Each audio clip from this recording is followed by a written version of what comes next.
Good afternoon. I'd like to welcome everyone to our Academy of Political Science forum today. My name is Bob Shapiro. I'm president of the Academy of Political Science and the editor of the journal Political Science Quarterly, and also a professor of political science and international and public affairs at Columbia University. This is a continuation of our series of forums on major articles published recently, hot off the press, in the journal Political Science Quarterly. Today, we have a particularly timely article published in the wake of the upcoming 2024 election. And what I'd like to do is I'd like to turn the floor over to the moderator for this session, Dr. Mary Elena Mantis, who's assistant professor of political science at Sacred Heart University, who will be introducing further the session and the participants, and will be fielding questions from the audience. Thank you, Mary Elena. Thank you, Professor Shapiro. On behalf of the Academy of Political Science and its journal, Political Science Quarterly, I too welcome you to today's event. My name is Mary Elena Mantas. In addition to being an assistant professor of political science at Sacred Heart University, I'm also the managing editor and associate editor of Political Science Quarterly. Today's event features an article that is indeed very timely and one that appears in the fall 24 issue of PHQ, entitled El Cuento del Destino, Latino Voters, Demographics, Determinism, and the Myth of an Inevitable Democratic Party Majority. We have with us the authors of the article, Alvaro Corral and David Leal. Thank you both for being here with us. Professor Corral is an assistant professor in the Department of Political Science at the University of Texas, Rio Grande Valley. His research has focused on the ways that diversity and immigration shape the public opinion and voting behavior of Latino voters in the United States. Welcome, Alvaro. David Leal is a professor of government at the University of Texas at Austin and a senior fellow at the Hoover Institution at Stanford University. His primary academic interest is Latino politics, and his work explores the political and policy implications of demographic change. Welcome. Also with us is our discussant, Mara Cecilia Osfeld. She's the research director at the Center for Racial Justice and the associate research scientist in the Ford School of Public Policy at the University of Michigan. She is an expert in survey research and the analysis of public opinion, with a particular focus on the relationship between race, gender, media, and political attitudes. We are delighted to have all three of you with us and are looking forward to a productive and insightful conversation. Our session will begin with a summary of the article and highlighting key features by the authors, and then we will move on to the comments offered by the discussant. There will be opportunity for all of our members in the audience to ask questions, and to do that, you should engage with the Q&A feature at the very bottom of your screen.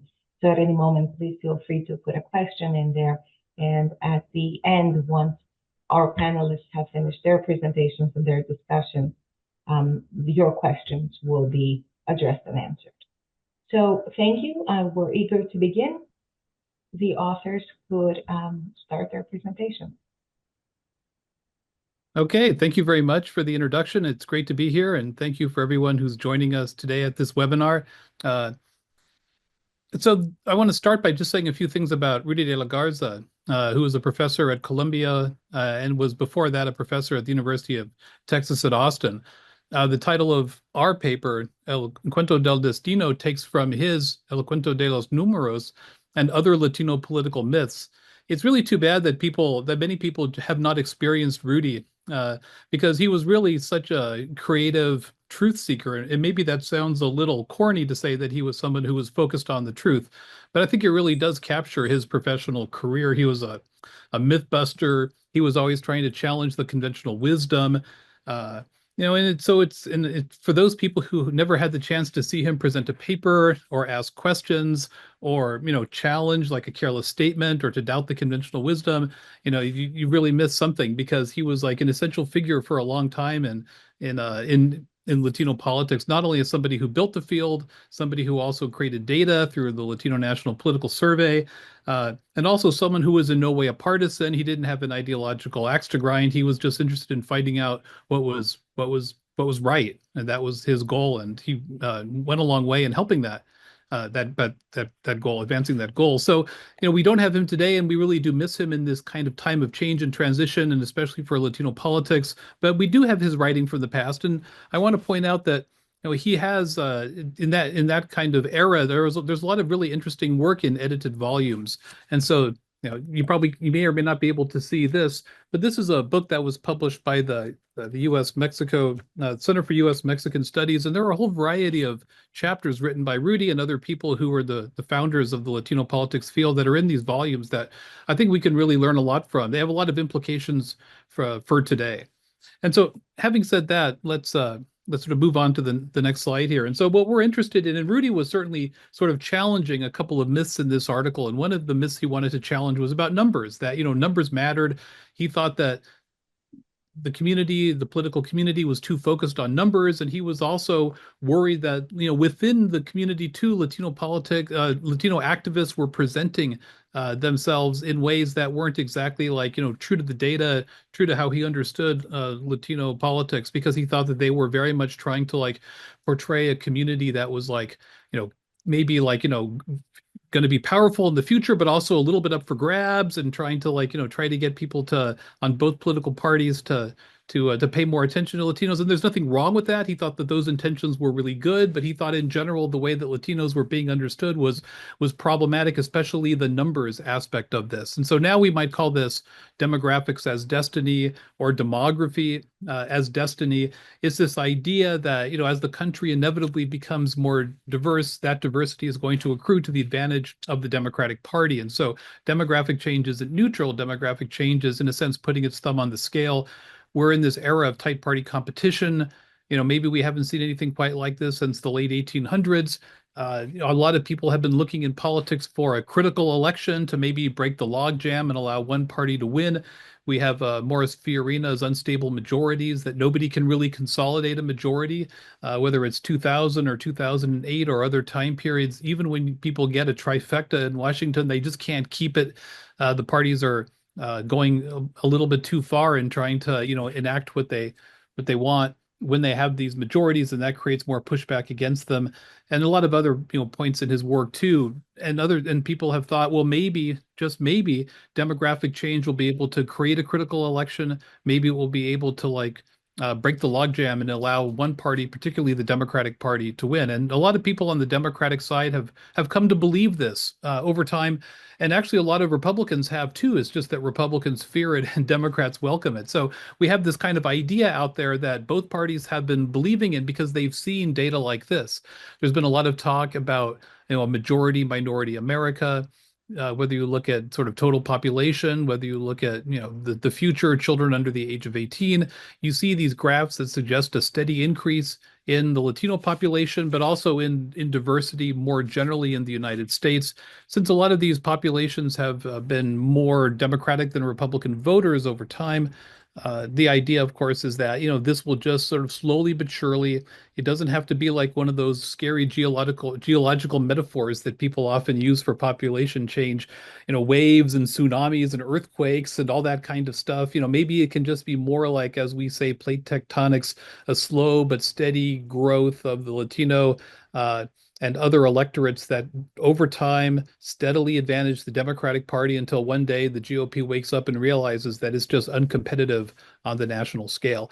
And so the voting data that we just showed indicate what people are thinking about when they envision this kind of political future that advantages the Democrats. And maybe it actually did seem like there was that this was becoming a reality by the time we get to 2008 with the Obama victory.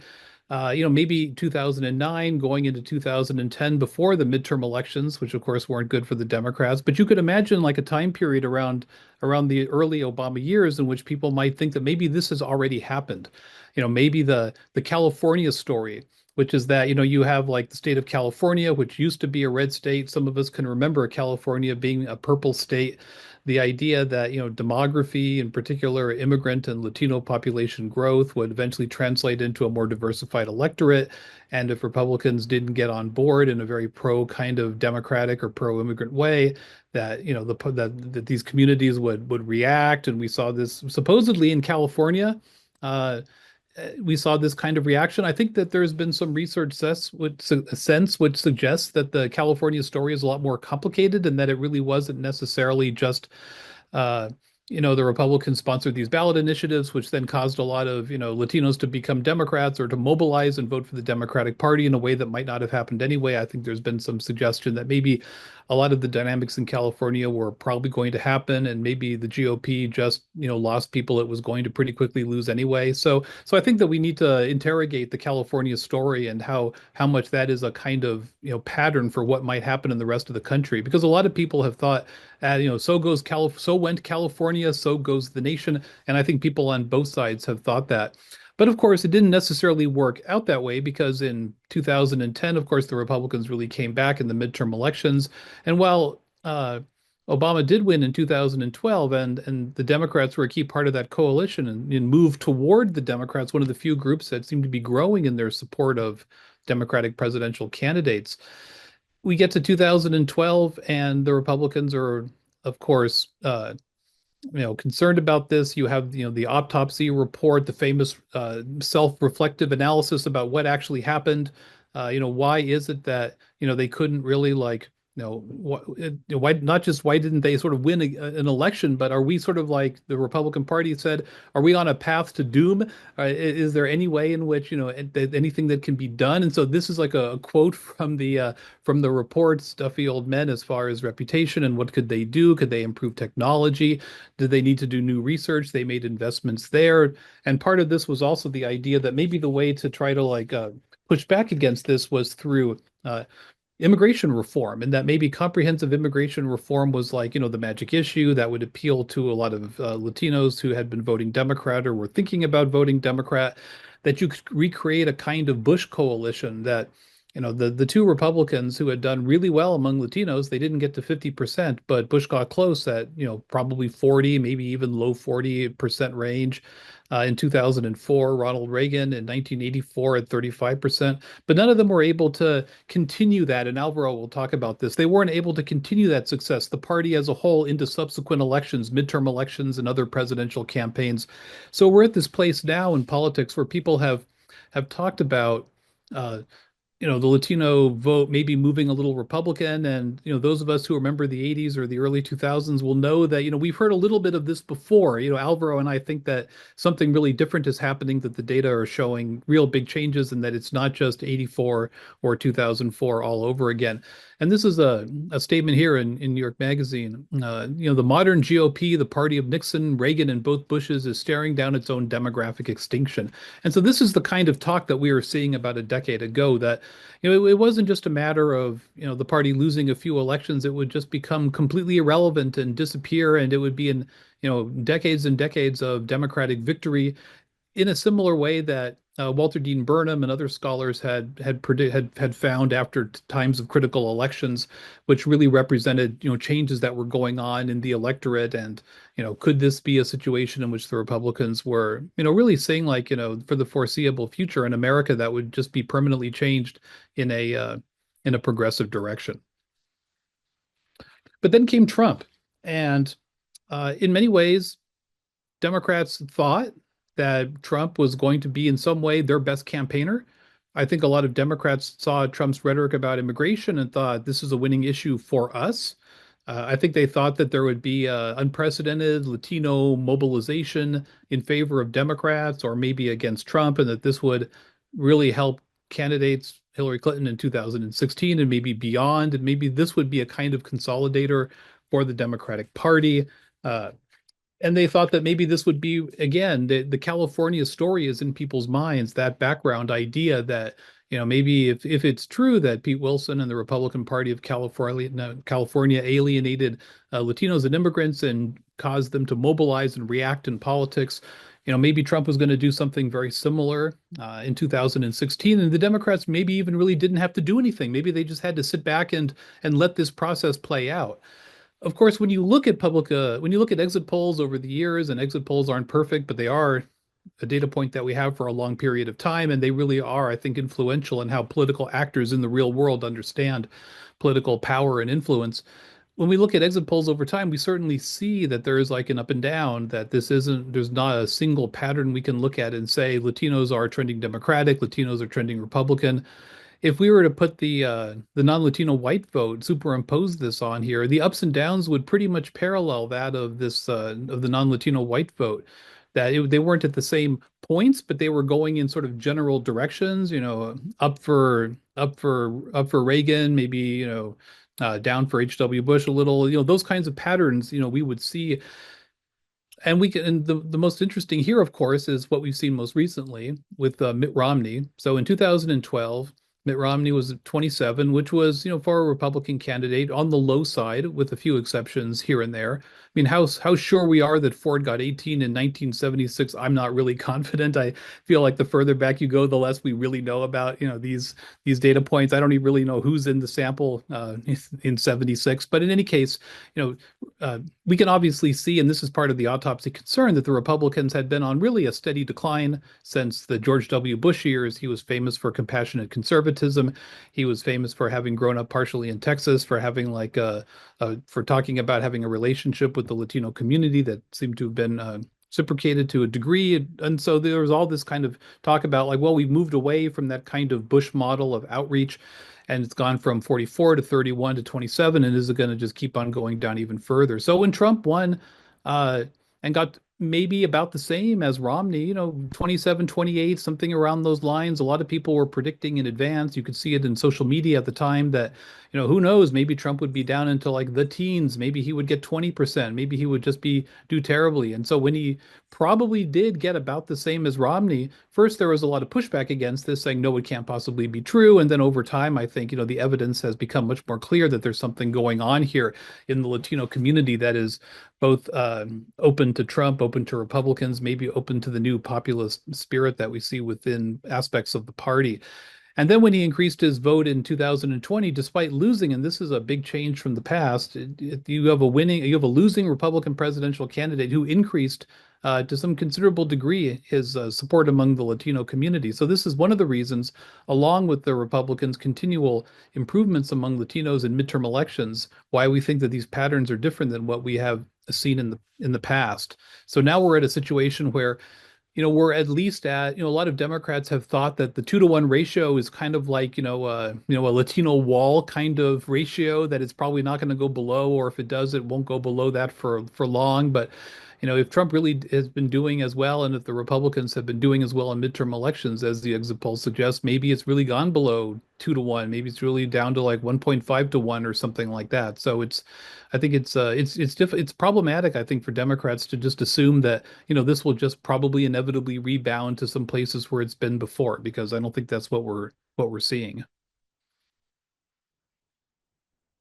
Okay, next slide.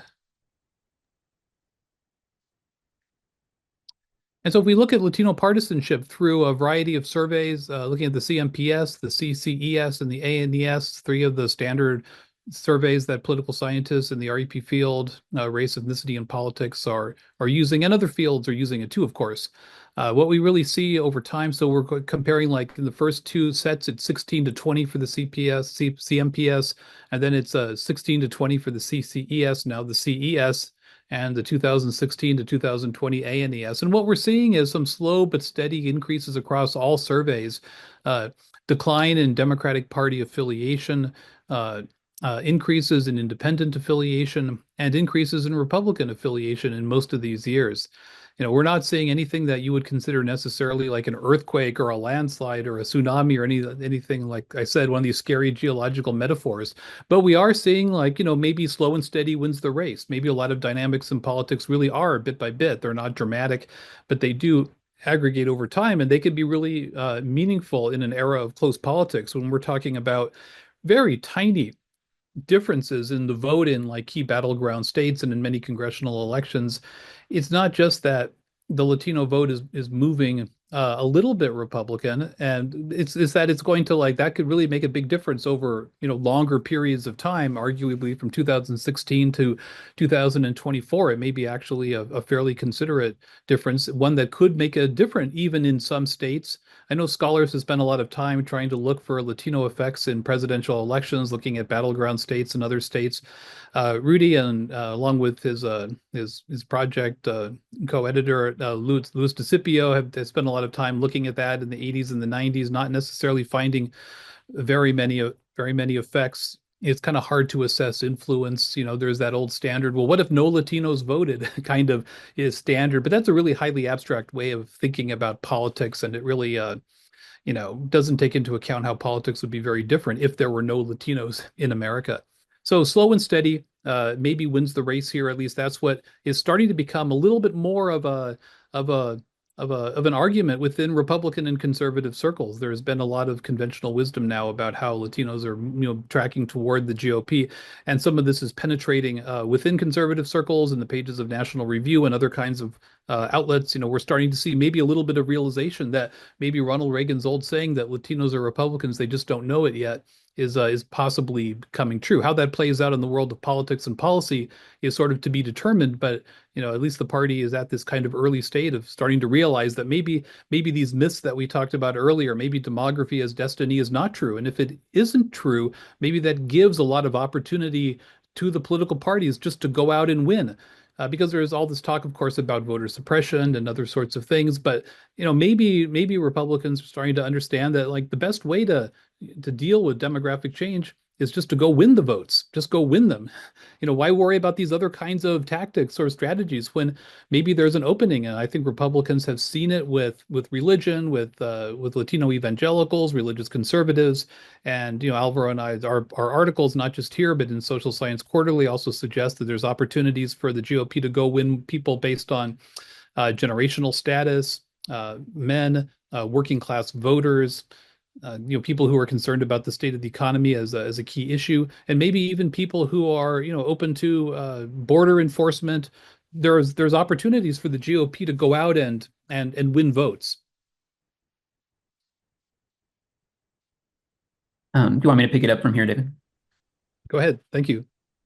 Yeah, so just quickly here, we also present table 1 about vote choice, Latino vote choice, and this sort of emphasizes what David had already said about, especially that the 2022 data point showing that, Republicans continuing to perform relatively decently, and this trend of a general sort of cooling, we'll call it, towards Democrats and a continued sort of warming towards Republican persists after Trump, right? In 2022, Trump's not technically on the ballot, and so we still see these trends, which is, I think, illustrative of the point. And so near the end of the paper, we sort of talk about how the demographics as destiny argument has sort of led both parties astray, and so we sort of pick on the Democrats first here before we move to the Republicans. And so we talk about how the Democrats are a bit somewhat overconfident, and this is likely due to this sort of overinterpretation of the demographics as destiny narrative, perhaps creating a sense of a false sense of security that the gains of the Obama administration, as David was saying, would sort of persist sort of automatically, sort of passively, right? And that because of this, to a certain extent, Democrats were perhaps a bit unprepared, I think, for the rhetorical, at least, pivot from the Republican Party under Trump that sort of embraced sort of economic populism platform. And so perhaps Democrats were a bit flat-footed based on, again, some of this sort of or over-interpretation of the demographics as destiny narrative. We point to a sort of nuanced point here about not just, I would say, Latino voters, but also voters of color in general, about how, being a sort of loyal Democrat doesn't necessarily imply liberal. It's not the same thing as being liberal or very progressive, we would say. And so on the one hand, a group like Latino voters can be on one point sort of loyal to the Democrats in some ways, but also not necessarily liberal. And there's a certain definite sort of moderate streak among voters of color, not just Latinos in the Democratic Party coalition. As David mentioned too, right, perhaps a bit of an outsourcing of the Democratic Party's own message to Trump's rhetoric, right? The sort of an assumption that just pointing to this, rhetoric of racialized threat would be sufficient, but we have great research by Vanessa Nichols that talks about how, to a certain extent, Latino voters really need that additional push in terms of positive mobilization and opportunities for mobilization, that, negative rhetoric from the other side isn't necessarily enough. Again, as David mentioned, is sort of, and this sort of comes from the immigration opinion attitudes literature recently, that there's been a sort of growing bifurcation among the American public, and we're seeing that, I think, to a certain extent among Latinos as well, that, despite the sort of continued embrace of things like the pathway to citizenship for the undocumented who are already present, that can sort of remain as a policy position embraced by a large majority of Latinos, but at the same time, there can also be a growth of an embrace for border security and increased restrictionism. And that Democrats have sort of forgotten some of the political lessons from U.S. political institutions, that they're incredibly counter-majoritarian, right? We're seeing that with the Electoral College map even right now in 2024, and how Democrats are sort of on the wrong end of the bias of that institutional system that we have, right? And again, like other segments of the Democratic Party's tent, many Latino voters are not in battleground states, sort of in the wrong locations, we would say, right? A concentration in urban areas to a certain extent. And for the GOP, there's been the opposite, right? There's suggestions that they're somewhat acting in a way that's underconfident, again, because of the sort of overinterpretation of the demographics as destiny argument. Hearing these misleading stories about demographic change, that it can spell doom. And when you think that, there can be some sort of at its sort of most sort of perverse manifestation is what we're seeing in terms of replacement theory, right? This, open borders, letting in an undocumented immigrant today means automatic Democratic votes in the future, right? And that's an incredibly sort of simplistic and wrong sort of conspiracy theory that takes an overly simplistic view of politics.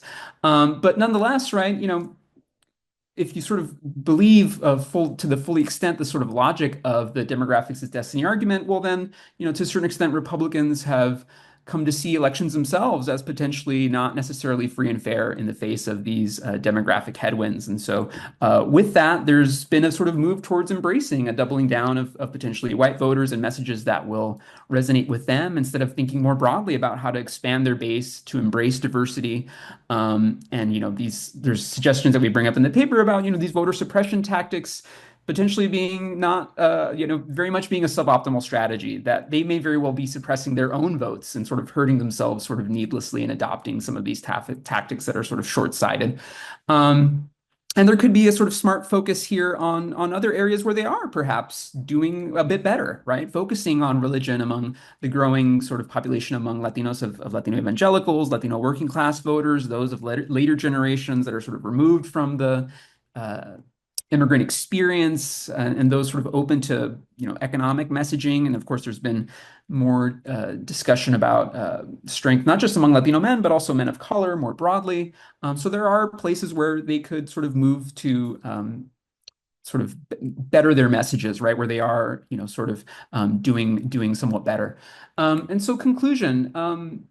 Demographics as destiny has sort of led both parties astray, right? The Republican Party sort of underconfident on their own abilities to appeal successfully to the Latino vote, and Democrats sort of overconfident, right? That maybe sort of lulled into a false sense of security and adopting strategies that maybe aren't best for a changing Latino voter demographic that's sort of changing from within. And so again, we want to caution to say that demographic, we're not necessarily calling into question demography as a field or demographic trends entirely, or calling the veracity of the census projections into question at all. No. It's that demographic trends are an important tool that campaigns should look at, but should be careful to not overinterpret. And especially the further you sort of extrapolate out in time, there's a lot of assumptions that are made, and of course the political world is very difficult to predict. Latino voters, very sort of unpredictable. I think we talk a little bit about the Latino category in and of itself as being a place of a fascinating sort of flux, right? There's all these sort of different aspects of this incredibly sort of heterogeneous group that's often sort of homogenized in the demographics is destiny narrative, because of the sort of growing multiracial element of the Latino voters, right? We're seeing, sociologists and demographers talk about, ethnic attrition, right? Those Latinos who, despite having Latino ancestry, slowly, gradually over time, sort of opt out of the Latino category. Some of this racial switching is also potentially due in part to the census's own changes about how to conceive of the Latino group in and of itself. That there's sort of changes in how we ask these questions, and so of course there's a lot of flux within this population, understandably. And so I think the sort of broader point that we conclude with the papers is to say that perhaps it's time to think about retiring this sort of simplistic demographics as destiny narrative. So that's what we have. We look forward to Mara's questions. Thank you. Thank you both. And just a reminder for our audience to use the Q&A feature at the very bottom of your screen, and feel free to input there whatever questions you have for the panelists. Thank you so much. Thank you, Alvaro and David. This is a really great and timely presentation. Highlights some really important points that we as academics and as our partners in the media would be wise to consider as they prepare to analyze and cover the 2024 election. You do an especially nice job of driving home the point that not only have both parties misunderstood Latino voters and in many ways misrepresented them, but many academics have applied erroneous assumptions to our past analyses and explorations of the politics of Latinidad. You not only highlight that Democrats' margins of advantage appear to be highly unstable, if not shrinking, but perhaps more importantly, you highlight the risks presented by this demographics as destiny myth.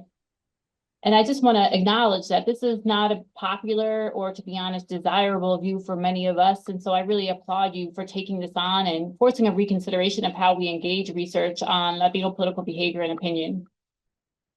There was a couple things that I was hoping to get your thoughts on. One of them was about, you make this really great point about how, in many ways, your last point, Alvaro, was how Latino identity is often somewhat malleable within individuals across time, across context. And so it just made me wonder, even in a lot of our surveys, we changed the way we measure Latinidad. Even in the national exit polls, we've changed the way that we measure in our not only questions used, but the placement of the questions for measuring Latinidad. So it made me wonder how much you think that our construction of who is and who is not in this binary construction of Latinidad, how that might have affected the outcomes that you find and the patterns and trends and partisanship and vote choice that you find. The second thing that I was wondering about is you make this point about the effect of the demographic destiny myth, or demographics is destiny myth, on race relations. And I think you make a fair point that you say that the demographic is destiny narrative functions as a myth that draws upon and contributes to racial anxieties among whites. It leads to ideas about replacement theory, as you noted, and slogans like "Take Back America." But it wasn't totally clear to me that the tendency for Latinos to lean Democratic has much to do with these white anxieties. Or more clearly, it's not clear to me that a shift in salient narratives that highlight a more politically diverse Latino electorate would ease white racial anxieties. And especially, it's not clear that it would ease xenophobic attitudes and policies.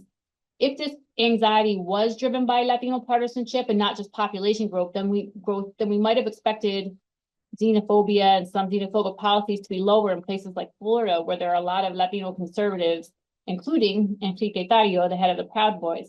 But that wasn't the case. So I just wanted to know your thoughts on that. I also just want to emphasize this other dimension of this point you raised about, it was, startling to many of us who observe Latino public opinion to see this uptick in support for Trump in 2020. And I think something that's also important to note when we interpret that is that was a high turnout election for Latinos.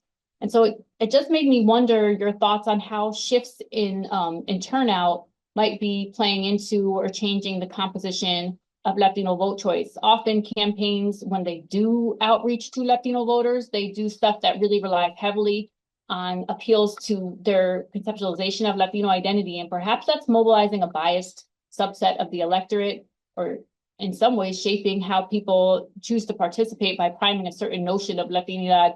I was just wondering if you guys had thoughts on how turnout might play into these patterns or work against them. And finally, I just wanted to call attention to areas that I think that you highlighted as areas for future research that really resonated with me. I really agreed with the point that I think you alluded to. There's just a need to better understand the growth and support for Trump, especially, the high levels of support in 2016, but the growth and support for 2020. There's some evidence that more recent Latino immigrants were among the most receptive to Trump appeals. Some people have pointed to the region of origin of more recent immigrants, or, the fact that they come from places that often were especially concerned about socialism. But that seems like something I just wanted to echo. I thought you guys made really great points about how Latino identity has been used in a lot of our research. At the same time, that we're not 100%, we've often taken it from other bodies of research, namely Black politics, and applied it in studies of Latino politics, knowing that it doesn't totally apply the same way. And we're not always 100% confident what it's capturing and how it may be capturing different things among different people. So I thought that emphasis on further attention to measurement of Latino identity and what it's capturing it was an important one.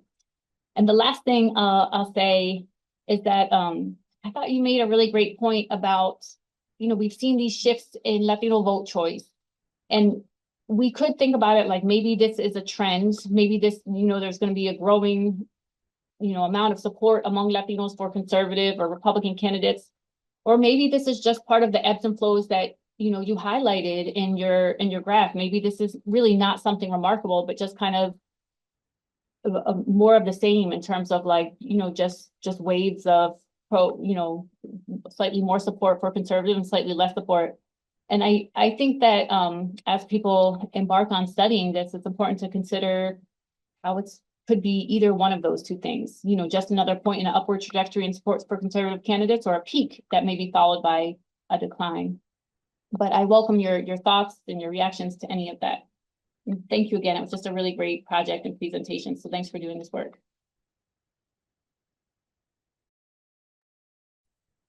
Great, thanks. So, David, would you want to maybe take the question about the census, Mara's first question about sort of measurement and sort of the demographic group itself? And not even just the census. I just want to clarify, like our surveys, even in the like national exit poll, it's been measured differently over time. Well, yeah, I mean, I could just say that, I think that, how we measure Latinos is is sort of a challenge, just the very terms that we use. I mean, do the people do we think are Latino, do they see themselves as Latino? What terms do they prefer? How does race and ethnicity interact? I know that every time I try to explain things to people about, race versus ethnicity, it often causes this kind of confusion about, wait, what? It's an ethnicity, it's not a race. What is this? And so I think that we have these kind of fundamental questions about serving. And I also think there's a lot of questions about, as Alvaro mentioned, Richard Alba's work about how, about the future, about, people who have mixed heritage and how they're going to identify, and some of the data suggesting that their identification and behavior for people who are, let's say, they have a non-Hispanic white parent and a Mexican American parent, that some of their opinions and behaviors maybe are closer to that of the white parent, the white data. So, I think there's a lot of there's ways to think about, yes, the census is this is important data, and we're not saying that it should be ignored, but I also think that sort of, if you look under the hood, so to speak, maybe sometimes it's a lot less precise, those graphs about the population in the future, and how its numbers and its percentage, and it always looks very, very, very strong, growing in this steady rate, but in point of fact, it could be sort of dissolving in certain ways, over time, by the time you get to like, with declining migration from Mexico and Latin America and more sort of natural increase, you're having people more in like, the second, third, fourth plus generation. Can we assume that they're all something called Latino or Hispanic or Latinx? I mean, does that really make sense? Does it really make sense to think of themselves as part of a community? So I think there are reasons to question how some of this is going to play out. Alvaro, do you want to take a question? Sure. I mean, just to add a bit, I remember, gosh, when we did our first paper about the 2016 election, just even thinking about as a researcher, how to, because with with these surveys, we sort of ask the race question in multiple ways sometimes, and I think I want to say it's like the CES. On the one hand, if you sort of ask people with like the sort of closed-ended options that include Latino, Hispanic as a race, among other choices, you get one number. But then if you use just the straightforward question of like, do you identify as Latino Hispanic? Yes, no.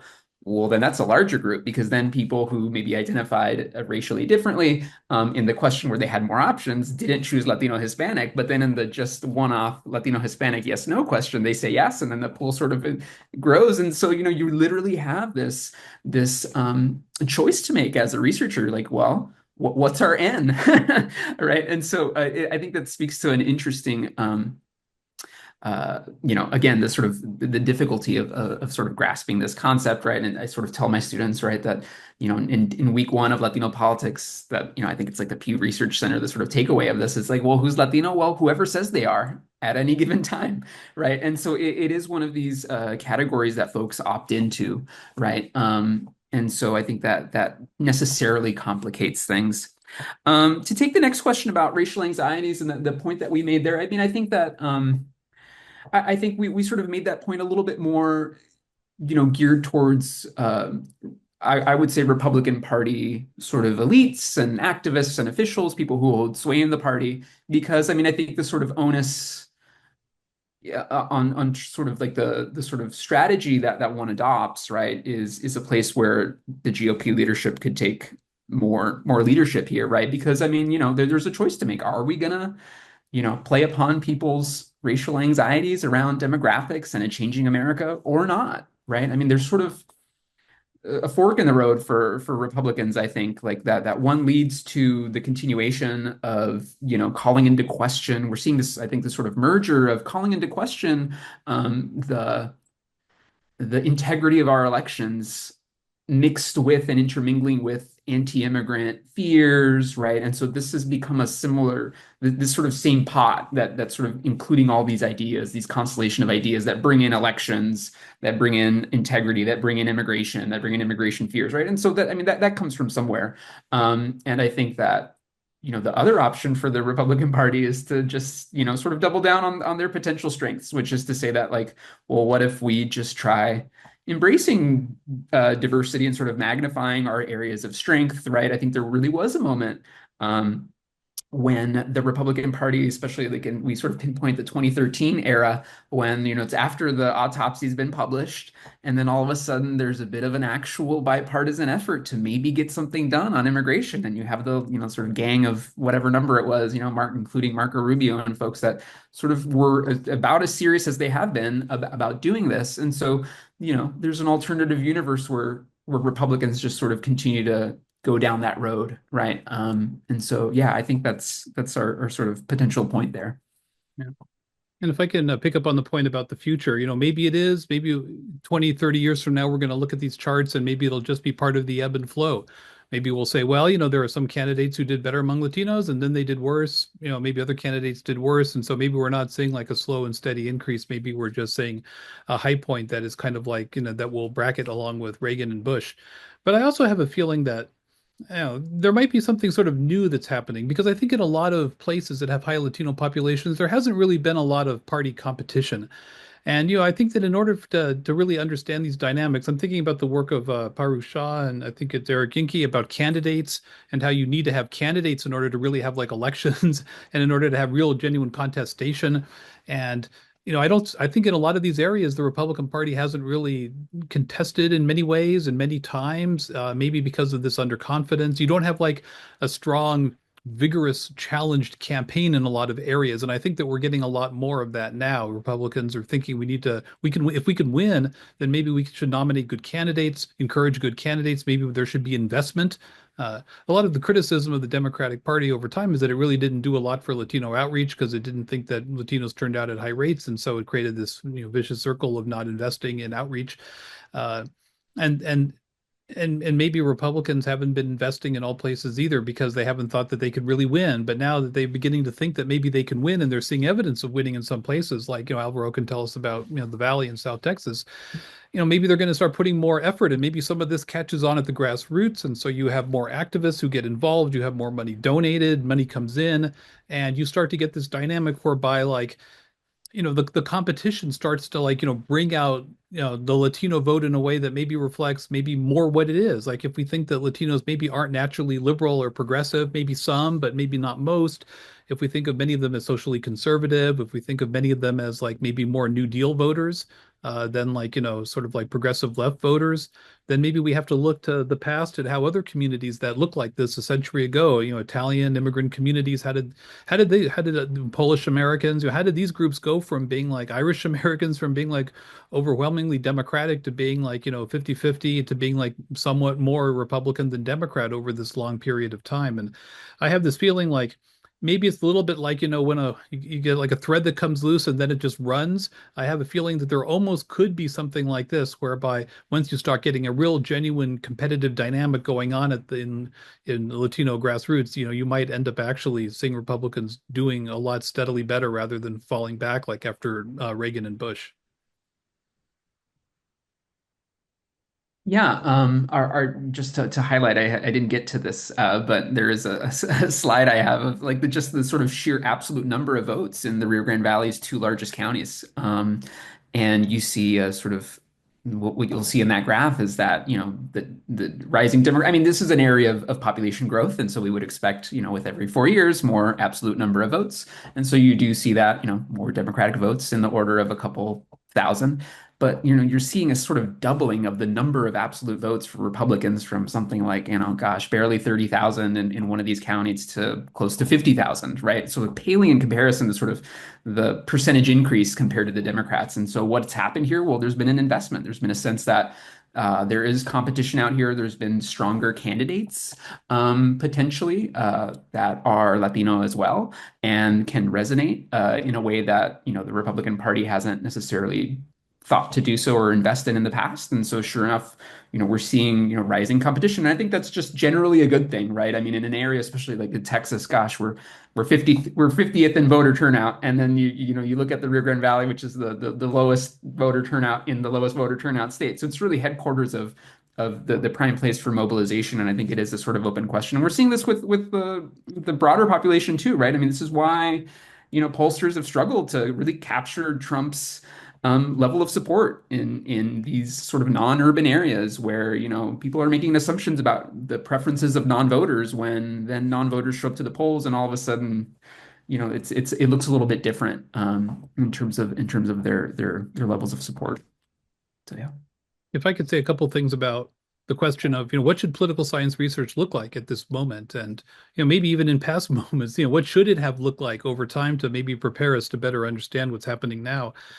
I think there's been a lot of effort, I think, in Latino politics. First of all, as was mentioned, to follow up on some of the ideas that came out of the African American politics literature, like linked fate. And so I think a lot of effort has been spent to try to essentially replicate or to try and see if there's a parallel dynamic. And it just seems like the results are so much mixed. They're not really like the same. They're contingent. They're qualified. It's like maybe this variable, this specification, but not many of these other ones. And so it just seems like that effort has not really, maybe like, no results are still results and they're still useful, but maybe we have spent a little too much time on that road. Another issue too is like, it always seems like in the Latino politics literature, as long as I've known it since the 90s, that it's always been like, Latino Republicans are outliers. There's something unusual there. There's something, maybe to use that trendy word, weird going on, that, that the normal is to vote Democratic. And when Latinos are conservatives or Republicans, that's an odd thing that maybe it should be explained, but maybe I think sometimes it's just kind of bracketed as this unusual thing that goes on. And, who knows why that's happening, but, the norm and the future is Democratic. It's always that political science thing where, the variable is always 1 equals Democrat, 0 equals Republican. Why did that happen? How did that manage to happen in academia? Well, I'm sure we have some ideas about that, and I think generally too, there's a general effort in Latino politics literatures to look for similarities among Latinos, to look for, things that unite rather than things that divide. And I think that maybe a politics of of difference, of trying to like understand what divides Latinos. And yes, there are some people who've worked on issues like that. And so it's not that's been completely ignored, but I feel like political science in general has been kind of assuming a community, assuming a can opener, our economics problem. And we've been sort of thinking that, that's the way to go about doing research on Latino politics is to look at a lot of the similarities. But maybe we need to do is to look at the differences, and maybe sociologists are doing a better job than we are on some of those kinds of dimensions. And I think we also need to look in the APD literature. We need to try to look at potential parallels between the past, expanding beyond African American politics to look at the ethnic politics of a century ago. How did the ethnic politics of America just basically disappear over time? Are we seeing something similar that might happen within Latino communities too? Is there a Latino there? I think we have to look at those kinds of questions too. And so we need people who understand political history in order to do that. Thank you all. Mara, I don't know if you'd like to weigh in on any of the points made by David and Alvaro. Otherwise, I can move on to some questions we have from the audience. I could probably talk with them about this forever. So let's open it up to the audience, and then if no one has questions or if they lull, then I will jump back in. Perfect. Thank you.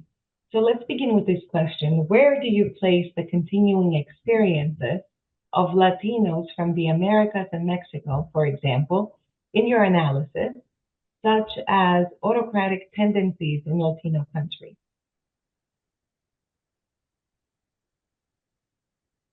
Well, I can take this in one way. And one way is to say that there's research to suggest that I'm thinking of Sergio Garcia Rios as findings from his co-authored paper, right? That to the extent that there was a backlash among Latino voters in 2016 towards Trump, a lot of that sort of let's say the most strongest effect or the stronger effects were among Latinos of Mexican origin, maybe because of like sort of the more explicit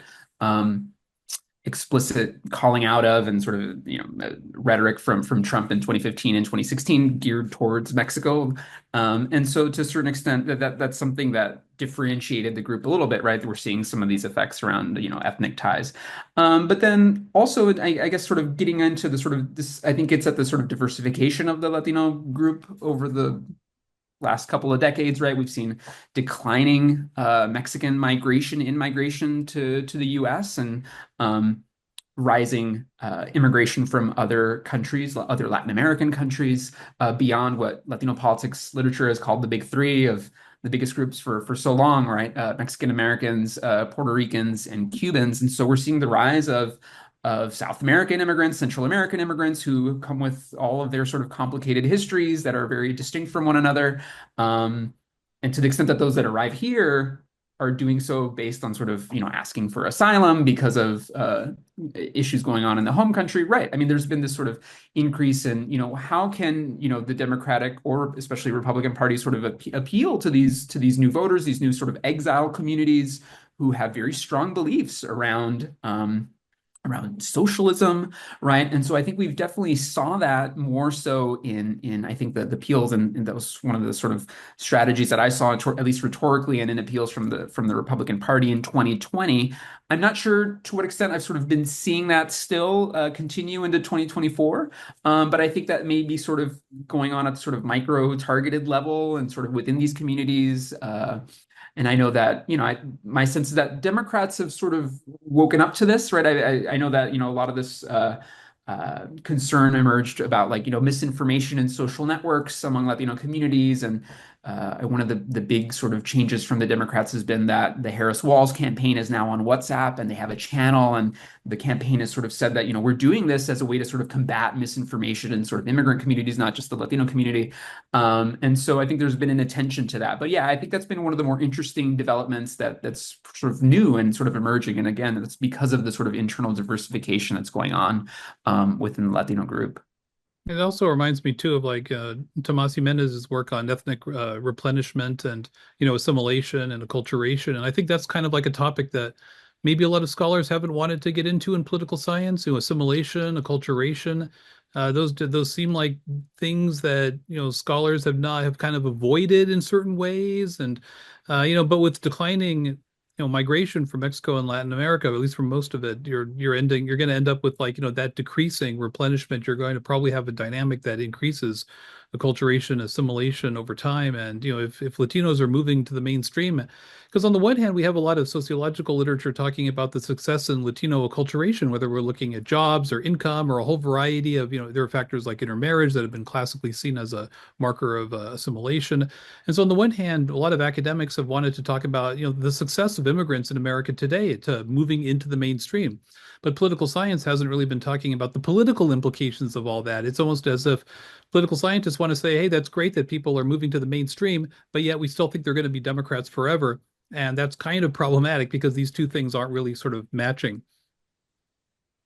Do you think that the parties would have responded differently if Latino voters were more predictable? You characterized them as unpredictable before. If there was predictability, do you think the response would have been different? Was this really a missed opportunity, a misreading? Was it caused by the unpredictability, or did the parties miss something? Well, maybe it's just the complexity of Latino communities. Maybe these ideas came out that there was this single thing called Latino or Hispanic or whatever term we want to use, and that we just got this idea that it was one thing, and Democrats thought they could appeal to that one thing, or they thought that it would appeal to them, and Republicans thought that maybe they didn't really have much chance. And so maybe it was like this kind of simplification idea that people had more simplified ideas of who Latinos were, and maybe now we're realizing that everybody needs to be a micro-targeter. Maybe we're realizing that there's no general Latino voter. Maybe we have to understand that there are just specific, audiences out there that are amenable to particular appeals. And maybe the Republicans were actually ahead of the game in this by realizing that they could micro-target certain immigrant communities in Florida. They could micro-target, conservative Christians. And maybe they were right. I think there's some evidence to suggest that, they've done really well with this, and a more sort of general Democratic appeal hasn't been doing as well. So, I think it's really more like trying to understand the full complexities within this community. I see as that the challenge that the political parties have had. Yeah, and we've also just been in an incredibly, I think, from my perspective, a very unpredictable American politics for the last 8 years, right? Thinking about Donald Trump and his significance as a candidate, adopting, what scholars call as this sort of heterodox policies of mixing things that aren't traditionally Republican. And so that in and of itself is sort of unpredictable, and so it sort of throws a wrench in our models about, how people are going to react to him. Of course, there's a lot of discussion about the pandemic. We have had this recovery. But again, sort of like Obama's recovery, especially sort of working class voters of color have continued to sort of struggle with inflation, despite what, the stock market is saying. And so we have this sort of very sort of bifurcated economy post-COVID that is sort of hitting Americans in different ways. And there's not one neat story. So I really sort of to a certain extent, I sort of sympathize with both parties, because it's just been, unpredictable, and crafting a sort of consistent message in the midst of this in the midst of what can seem like chaos must be very difficult. Two more questions. The trends that you identified before, are they more pronounced in particular states? And what do they look like in current battleground states? Ooh, I'm not yet all that sure. But battleground polling, gosh, even just having good battleground polls, regardless of say nothing of understanding Latino voters in battleground states. I just think that, like, we just can't really speak, unfortunately, with too much confidence about that. But I mean, I think we can sort of point to a general trend in terms of the point around regionalism, right? This has been discussed a little bit, but there's been sort of pockets where, the GOP has done better. David, has mentioned, the Latino community in Florida. I've seen discussion of, the Puerto Rican community in Pennsylvania, the Rio Grande Valley, these sort of pockets where in the last couple of years, Republicans have done surprisingly well among Latino communities. And so I think that that's still, the onus is on us to unpack that. And I think because again, on the one hand, we're seeing different states, we're seeing different, ethnic communities, this message to a certain extent resonating in a way that's sort of surprising people in all these various locations. And so I think that sort of speaks to the fact that, accounting for regionalism also further complicates our story for not just our story, but I think for political scientists in general, accounting for all of these different groups. Right. Yeah. Maybe getting away from like national level studies, which was sort of really the trend in like, the 80s and the 90s, and Rudy de la Garza with the Latino National Political Survey. It was helping to fill this really genuine need that we had for national data, but maybe we also need to go back a little bit more local now to try to understand what's happening in more specific communities. As Trump was doing better in recent years and the Republicans have been doing better, there has been a little bit of pushback saying that, well, maybe this is really just like, a Miami-Dade effect, or maybe this is really like a Florida effect, or maybe this is really just a South Texas effect. I think there's enough data from other parts of the country to suggest that that's not really the case, that this is something that's really more, it's broader. But I also think some of this is kind of bubbling up from Latinos themselves. It's not necessarily a party that's, organizing it. Maybe we think in terms of parties and organizations that are out there, investing money and creating, networks. But maybe in point of fact, there are a lot of Latinos who are conservatives, who are themselves being inspired, mobilized, or mobilizing themselves, activated at local levels and creating some of this organization. So we shouldn't see it as all, I think, a top-down party kind of effort. I think there is a lot of Latinos making decisions for themselves, getting involved in politics because of this moment. Maybe a lot of them finding that, they're liking candidates and parties that maybe they hadn't even thought very much before, who hadn't really been competing for their vote, but now they're seeing these choices and they don't like the Democratic Party one. Do you think that the voting patterns that we will see next month in terms of Generation Z may be telling about the future of Latino politics? Perhaps that the Latino bloc of that generation may actually move along in a more unified direction than the generations before that. Do you think that could be telling, and maybe that could lead us to a more predictable path? Marilena, that's a good question. But since my move here, maybe again, I'm in the Rio Grande Valley, but I think something that I do with my students who are Gen Z and almost uniformly Latino in my classes is I give them that Pew typology quiz that a lot of us do. And because, it's interesting, a lot of them really appreciate that as an exercise because so many of them haven't taken the time, or no one's asked them, where are they on this sort of basic ideological spectrum? And I can say that, I guess, within a couple of semesters, but almost consistently, the number one group is that group in the middle that Pew classifies as, quote, stressed sideliners. And that means that they have a mix of liberal and conservative views, but that by and large, more than anything, that unifies them is this sort of disengagement and a sense that like the political system doesn't work for them.